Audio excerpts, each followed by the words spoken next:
Le samedi saint nous avait laissés auprès d'un tombeau scellé, recueillant le témoignage d'un amour démesuré, mais butant sur l'énigme de la souffrance et de la mort.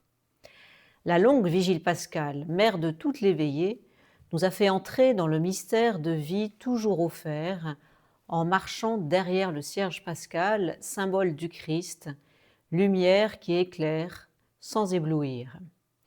Ce matin, nous sommes invités à emboîter le pas de ceux qui vont au tombeau le matin de Pâques. Marie-Madeleine, la première, puis, alertés par elle, Pierre et Jean. 3 témoins d'un signe en creux. Le tombeau est vide. Dans ce texte, nulle manifestation éclatante, rien qui ne s'impose comme une évidence, si ce n'est une absence, un vide, un creux.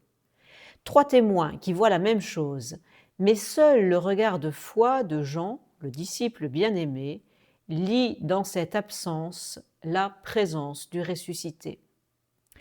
Étrange texte à bien y réfléchir pour la messe du jour de Pâques. Bienheureux texte qui nous invite à recevoir l'annonce de la résurrection dans la dynamique de la foi. Jamais Dieu ne vient violer notre liberté. À chacun, il est demandé, il est offert d'adhérer à cette nouvelle inouïe, mais sans faire l'économie de la foi. La joie de Pâques est profonde et réelle, mais elle reste discrète.